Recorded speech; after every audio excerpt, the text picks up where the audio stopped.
Bienvenidos y bienvenidas a su programa Monseñor Romero y la misión del Evangelio. Un programa que lleva dos objetivos: conocer a Monseñor Romero y estudiar la Sagrada Escritura con un juicio crítico desde la teología de la liberación.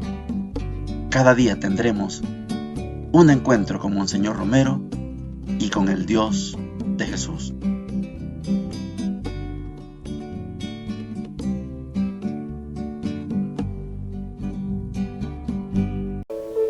Hola, ¿qué tal? Este es su programa Monseñor Romero y la misión del Evangelio.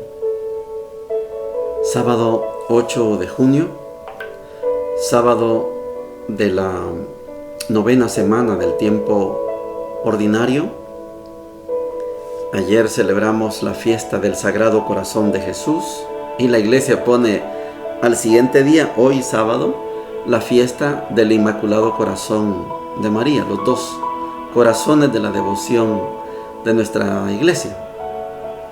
En este programa, como saben, no usamos las lecturas del día, en este caso las lecturas del Inmaculado Corazón de María, sino que seguimos el orden correlativo. En la primera parte les quiero contar que Monseñor tuvo una muy mala experiencia. Le tocó ir a Comasagua, era misa de confirmación, y en otros ambientes la iglesia está abarrotada, la gente lo espera, y aquí no hay nada, no hay gente. Le consulta al párroco qué es lo que pasa. Es que la gente aquí es bien fría. Así es aquí. Tocaron las campanas. Llegó un niño, un muchacho confirmando. Uno. Es una mala experiencia. Y aunque el audio es cortito, me quiero concentrar solamente en esta mala experiencia. Porque lo común es que cuando llega Monseñor Romero, es Monseñor Romero y la gente desea verlo, desea saludarlo, y aquí no hay eso. Yo solo quiero ponerme en el lugar de Monseñor Romero. ¿Qué habrá sentido ese hombre al ver ese vacío? Y se le ocurrió, como todo buen pastor, reunirse después de la misa. Le dice a la gente: quédense un ratito y hablemos. Quiero conocer qué es lo que pasa. Salieron 3 elementos, ahí los van a escuchar. Es cierto, hay frialdad. Segundo, hay miedo por la situación que se está viviendo. Pero tercero, hay culpa en el párroco. Él no motiva mucho. Monseñor, como pastor, acompaña al párroco después de la reunión para animarlo y decirle: sigamos adelante. Es una gran batalla la que está haciendo, pero hay que buscarle el lado a la cosa. Oigamos a Monseñor. Sábado 14 de julio. Fui a Comasagua, donde el padre Chalo González había preparado un grupo de confirmación. Pero ¿cuál fue mi sorpresa al llegar a la hora convenida, 9 de la mañana, y no ver nada de gente en la iglesia ni en sus alrededores? Le expresé mi sorpresa al padre, tal vez con un poco de disgusto, y él me dijo que así era de fría aquella gente. Yo insistí en que tal vez había faltado de parte del párroco mayor motivación. Sin embargo, cuando se comenzó a repicar, llegaban algunas personas, pero confirmando solamente llegó un niño. En la misa de confirmación traté de revestirme de la mayor bondad y explicar la indiferencia frente a Dios y pedir a los presentes entusiasmar su comunidad ante las bondades de nuestro Señor. Después de la misa, invité a la gente a quedarse a dialogar para analizar esta situación, y juntamente con el párroco, varias personas reconocen que sí hay frialdad y además hay miedo ante la situación del país, pero también con franqueza algunos laicos dijeron que faltaba de parte del padre más motivación, que con el párroco anterior había habido muchos catequistas y mucha vida en el campo y en el pueblo, aunque menos en el pueblo. Conversé fraternalmente con el padre animándolo, ya que es una labor ardua la que le toca en ese pueblo. Llegamos a la sección de la palabra de Dios, sábado de la 9ª semana del tiempo ordinario. Hoy nos vamos a despedir ya de esta carta, de la segunda carta de Timoteo. Es una carta pastoral. Espero que no se vayan a confundir como yo. Estas cartas pastorales, Timoteo, Tito, Filemón, son personas, pastores. Y las apostólicas, primera, segunda, tercera de Juan, Santiago, primera y segunda de Pedro y la de Judas, cartas apostólicas.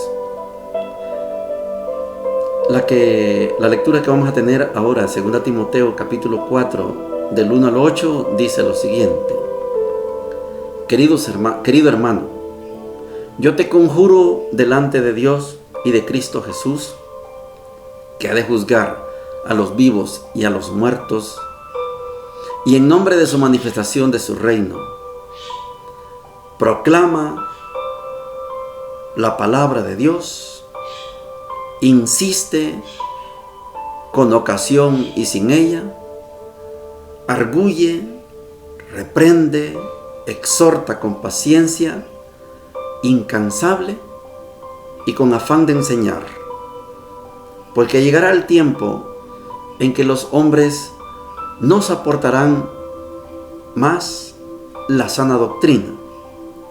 Por el contrario, llevados por sus inclinaciones, se procurarán una multitud de maestros que les halaguen los oídos y se apartarán de la verdad para escuchar cosas fantasiosas. Tú, en cambio, vigila atentamente, soporta todas las pruebas, realiza tu tarea como predicador del Evangelio, cumple a la perfección tu ministerio. Yo ya estoy a punto de ser derramado como una libación y el momento de mi partida se aproxima. He peleado hasta el fin el buen combate, concluí mi carrera, conservé la fe. Y ya está preparada para mí la corona de justicia que el Señor, como justo juez, me dará en ese día. Y no solamente a mí, sino a todos los que hayan aguardado con amor su manifestación. Palabra de Dios, te alabamos, Señor. Recuerde el elemento que hemos hablado aquí, la pseudonimia, el seudónimo. Estamos en un ambiente donde se usa el seudónimo. El que escribió la carta la escribió en nombre de Pablo, pero no puede ser Pablo. En la semana hemos visto por qué no puede ser Pablo, algunos elementos. Aquí hay unos dos elementos más para poder distinguir que esta carta no es de Pablo. Revisemos esos dos elementos. Puede haber más, yo quiero ponerme en estos dos elementos. Dice: porque llegará el tiempo en que los hombres no soportarán más la sana doctrina. ¿Se acuerda? Doctrina. La palabra doctrina no pertenece al tiempo de San Pablo. La palabra doctrina es posterior. La comunidad de los apóstoles, que se llama la primera generación, los apóstoles más los que conocieron a Jesús, esa es la primera generación. Ellos se concentraban en el anuncio y la celebración. Anunciaban y se reunían a la fracción del pan. En ese momento, primer momento de las comunidades cristianas, ellos iban a las sinagogas. Y en la sinagoga no hay doctrina.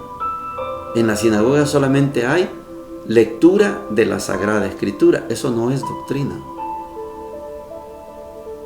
Cuando pasó la segunda generación y llegando a la tercera generación, ya no había gente que conoció directamente a Jesús. Y en algunos momentos ya no hay gente que conoció a los que conocieron a Jesús. Ya no hay contacto con la segunda generación. Ya son la tercera. Y los de la primera generación que anunciaban y celebraban no dejaron nada escrito. La segunda sí, ahí viene Marcos, ahí viene Juan, es la segunda generación. Y después algunos escriben ya como tercera generación, Santiago, las cartas de Pedro, el Apocalipsis, eso es tercera generación.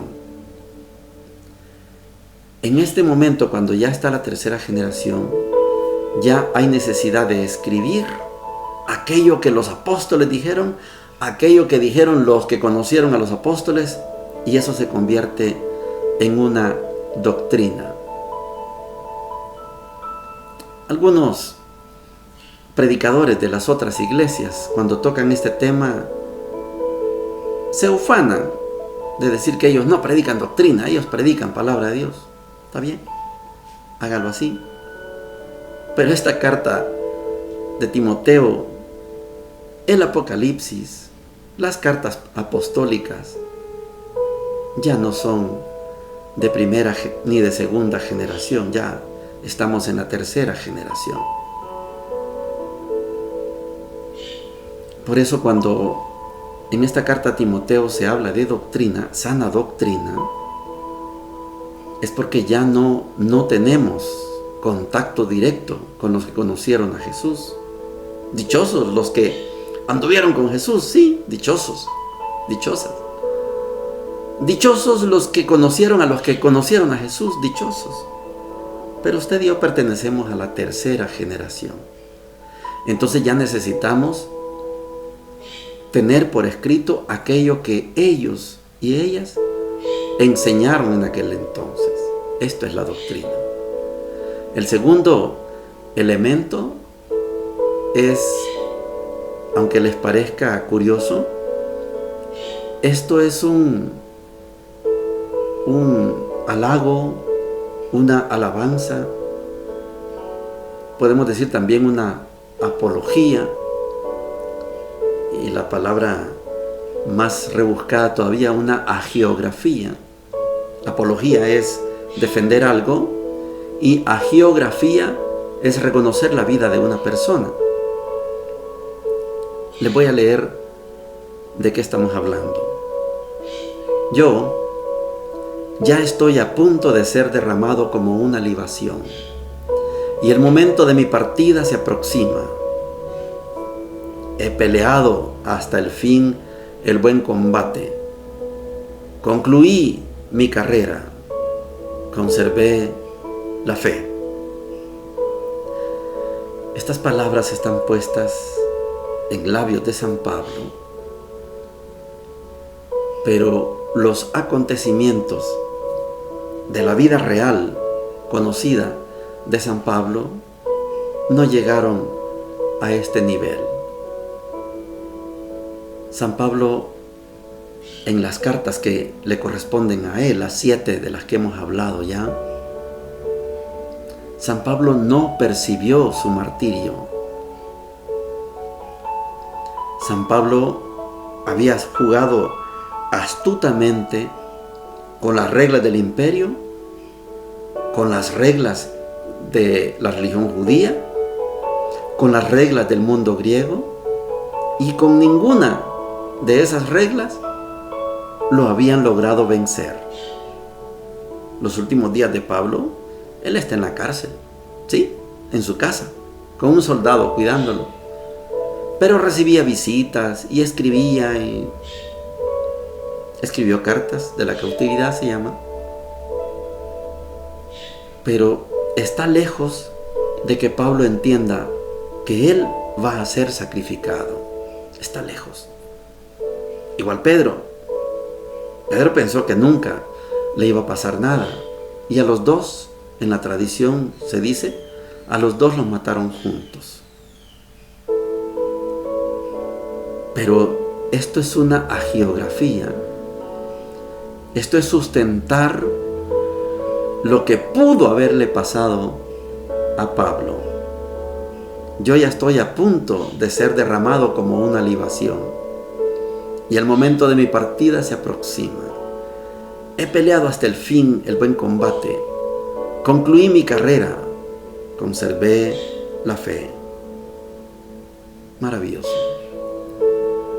Ojalá San Pablo hubiera podido escribir con su puño y letra estas palabras, pero creemos, los estudiosos dicen, San Pablo no llegó a tener esta conciencia del martirio, menos de él ofrecerse como se ofreció Jesús. Para San Pablo, Jesús se ofreció, es el Mesías y va a regresar. Nunca hay evidencia de que San Pablo haya pensado en su martirio y que, peor aún, que lo haya ofrecido a Dios. Elementos para tomar en consideración. El Evangelio de hoy, Marcos capítulo 12, versículos 38 al 44, dice lo siguiente. Jesús enseñaba a la multitud: cuídense de los escribas, a quienes les gusta pelearse, a quienes les gusta pasearse con largas vestiduras, ser saludados en las plazas y ocupar los primeros asientos en las sinagogas y en los banquetes, que devoran los bienes de las viudas y fingen hacer largas oraciones.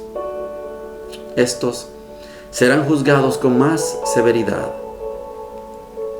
Jesús se sentó frente a la sala del tesoro del templo y miraba cómo la gente depositaba su limosna. Muchos ricos daban en abundancia. Llegó una viuda de condición humilde y colocó 2 pequeñas monedas de cobre. Entonces él llamó a sus discípulos y les dijo: les aseguro que esta pobre viuda ha puesto más que cualquiera de los otros, porque todos han dado de lo que les sobraba, pero ella de su indigencia dio todo lo que poseía, todo lo que tenía para vivir. Palabra del Señor. Gloria y honor a ti, Señor Jesús. Cuando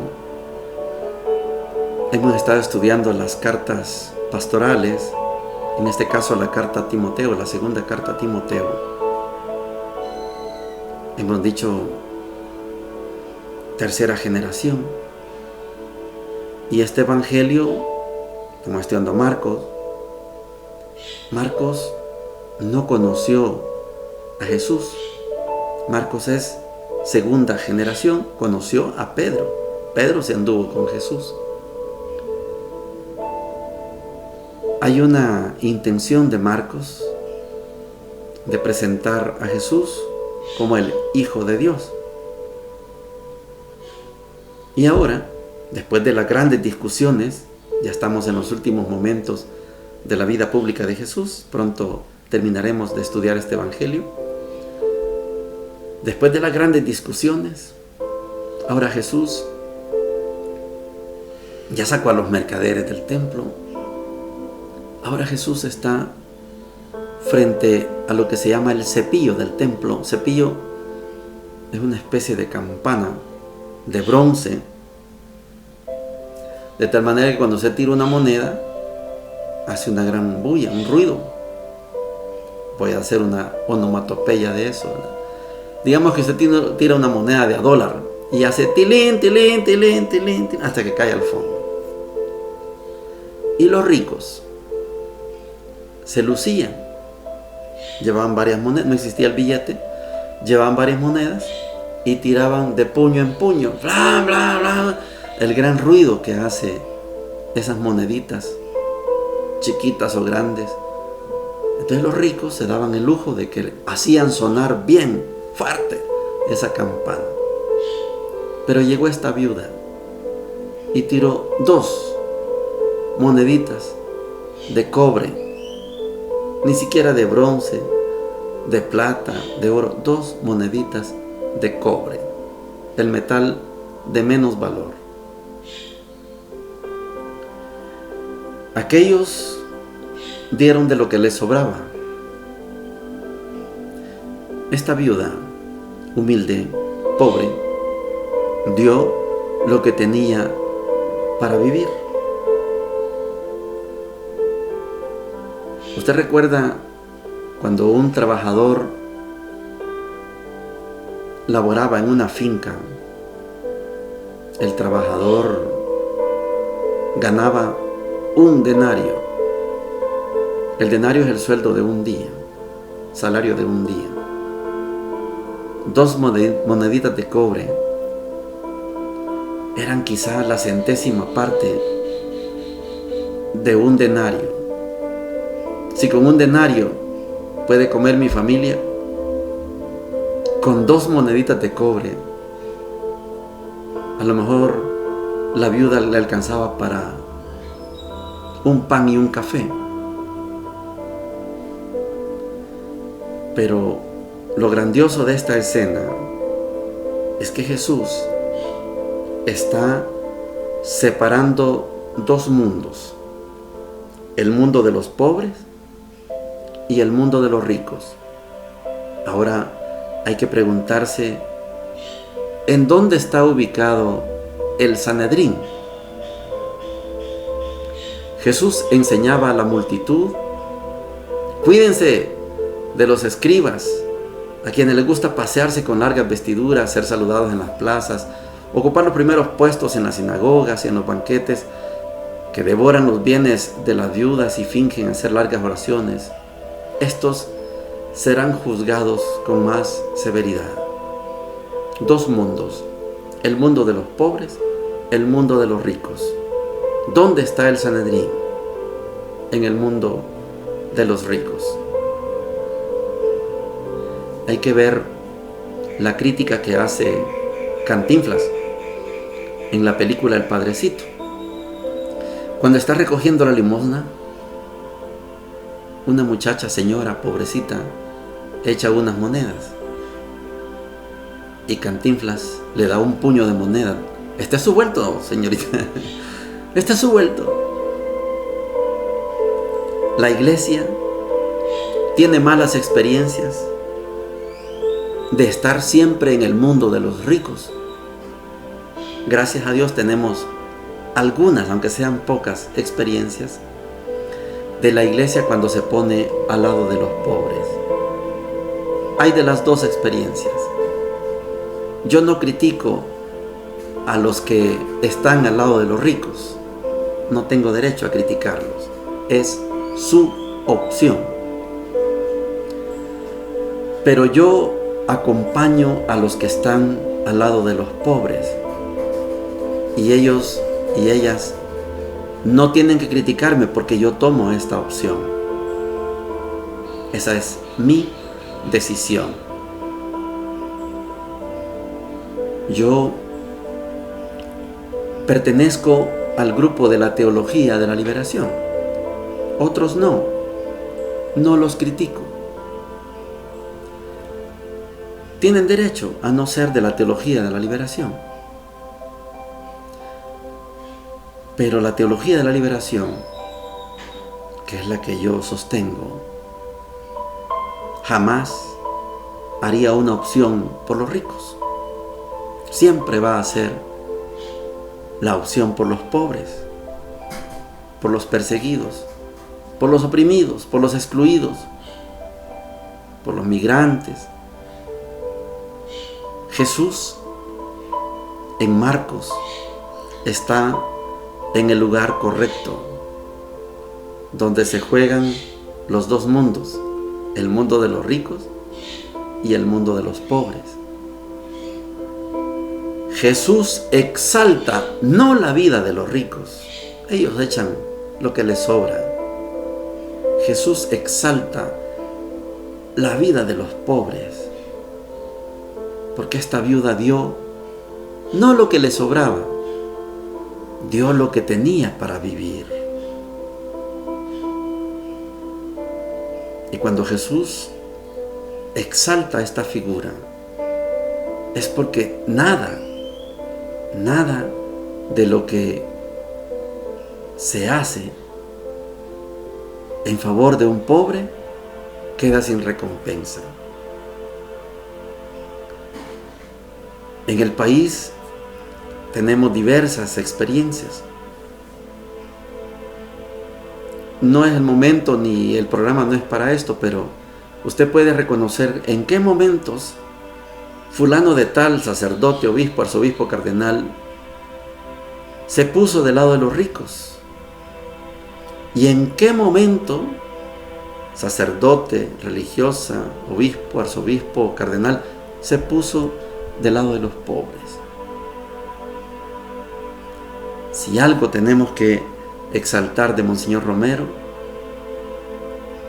es que escuchó a ambos, pero se quedó en el mundo de los pobres. Así vivió, así predicó, así murió. Murió en el mundo de los pobres, de los cancerosos del Hospitalito La Divina Providencia. Esto es de exaltar. Y la invitación va a ser siempre: queremos una iglesia al lado de los pobres. Yo sé que no es fácil. Como decía allá en Guatemala a Mario Sandoval Alarcón, hablar no cuesta, le dijeron, porque andaba en la campaña política. Y él tenía un problema de garganta. Dice, para vos tal vez. O sea, sí, hablar no cuesta. Yo estoy hablando, pero estar en la realidad, eso no es fácil. Y siempre será un desafío. Pero yo acepto el desafío. Espero que también usted acepte el desafío. Bendiciones para todos y para todas. Hemos presentado Monseñor Romero y la misión del Evangelio. Hasta la próxima.